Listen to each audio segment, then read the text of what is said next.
নারায়ণগঞ্জের রূপগঞ্জ উপজেলার ইছাখালী এলাকায় ওয়েল কেয়ার গ্রিন সিটি প্রকল্পের জমি দখলের অপচেষ্টার প্রতিবাদে গতকাল মঙ্গলবার ২০ মে বিকেল ৫টায় প্লট মালিকদের উদ্যোগে সংবাদ সম্মেলন অনুষ্ঠিত হয়েছে।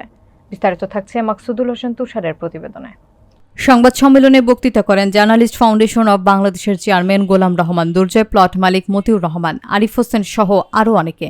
তারা অভিযোগ করে বলেন, জলশিরি নামে একটি চক্র বাংলাদেশ সেনাবাহিনীর নাম ভাঙিয়ে বেআইনিভাবে প্রকল্পের জমি দখলের চেষ্টা করছে, যা সেনাবাহিনীর ভাবমূর্তি ক্ষুণ্ণ করতে পারে। তারা জানান, ওয়েল কেয়ার গ্রিন সিটি একটি বৈধ এবং অনুমোদিত আবাসন প্রকল্প।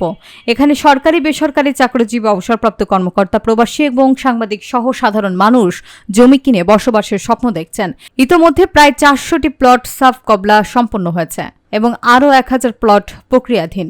ভুক্তভোগীরা বলেন, এই দখল অপচেষ্টা দেশের আবাসন খাতে অস্থিরতা তৈরি করবে। বিনিয়োগকারীদের নিরাপত্তা এবং ন্যায় বিচার নিশ্চিতে তারা আইনি লড়াই চালিয়ে যাওয়ার ঘোষণা দেন। সাইনবোর্ড বসিয়ে দিয়েছে, সেই জিনিসটা আমাদেরকে খুবই উদ্বিগ্ন করেছে এবং এই জন্য আজকে আমাদের যারা ওনার্স আছে আমরা সবাই একত্রিত হয়েছি। আমরা আমাদের গ্রুপে আমরা এখানে জমি কিনতে এসেছি। আমরা আসলে দেখেছি ওনাদের এখানে ওনারশিপ কেমন, এটা গভর্নমেন্টের অথরাইজড কিনা, এদের অ্যাপ্রুভাল আছে কিনা, তারপরে ওনাদের ইনকাম ট্যাক্সের আছে কিনা, আয়কর সনদ আছে কিনা, জয়েন্ট স্টক রেজিস্ট্রি আছে কিনা, তারপরে আপনার রাজুকের অ্যাপ্রুভাল আছে কিনা। সপ্তাহে আমরা এসে দেখি এখানে বিভিন্ন অন্য একটা কোম্পানির, একটা জলশিরি নামে একটা কোম্পানি, আপনার চিনেন জলশিরিটা আসলে একটা সেনাবাহিনীর একটা প্রজেক্ট।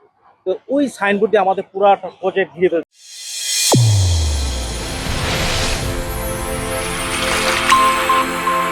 চ্যানেল A1 হৃদয় রেসপন্স।